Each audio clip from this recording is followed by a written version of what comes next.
Hi, this is Barry Shans at Easyway Electronics. We have a new arrival today. This is Massive Audio's first digital signal processor, the Core-1.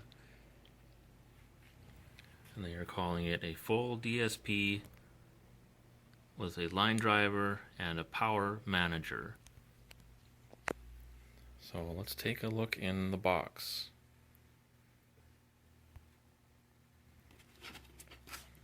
We have some important notes on this card. Whatever.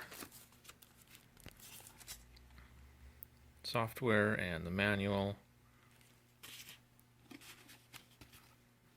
Warranty statement.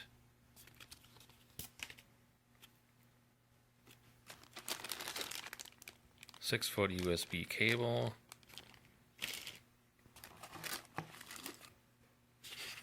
Looks like a Ethernet or LAN cable.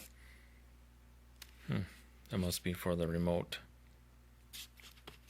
knob, which is right here.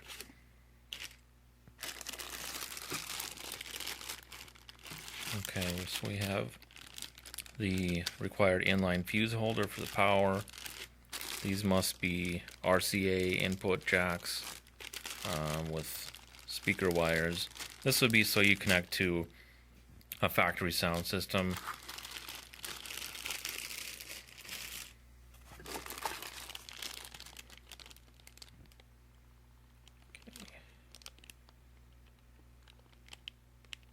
So this, as you can see, it has 3 memory presets, and there's a little button here to select those.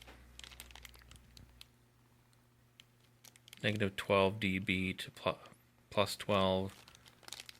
Normally, I'll probably assign that for the subwoofer level. I think you can adjust any one channel grouping. Here's the Core-1. Out of the box, out of the plastic. You know, my initial thoughts on this is really nice. I'm a sucker for the kind of raw metal work to it. That's cool. These are cut out. I wonder if this has illumination.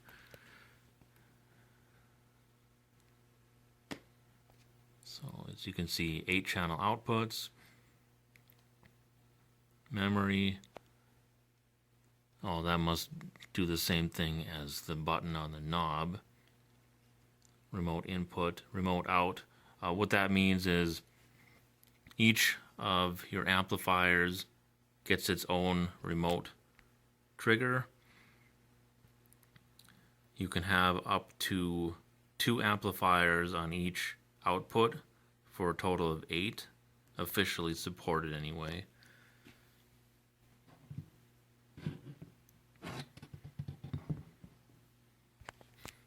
And then here we have inputs, as it says, auto, high, low. So I believe that means you can have signal coming from a factory amplifier or a factory radio.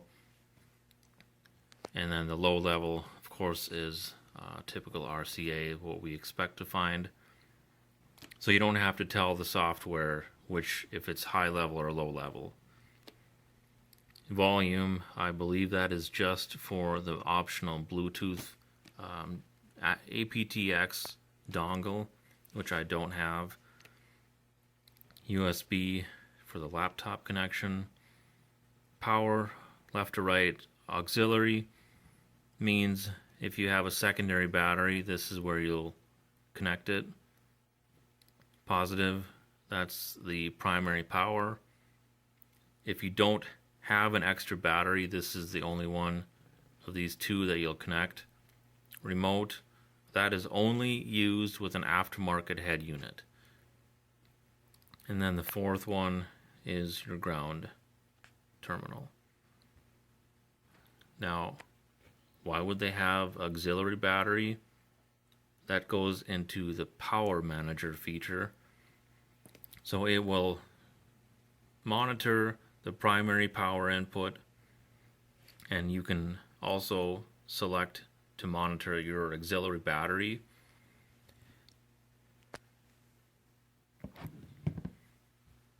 So there's a lot more that I'm not going to get into without actually looking at the software. So let's take one more look at it. Oh, actually, now that we're looking at the top again, let's go over limiters. Now, limiter is a power limiting feature that comes from the pro audio world. And that's all I'll say about that right now, because that's a kind of an in-depth topic in itself.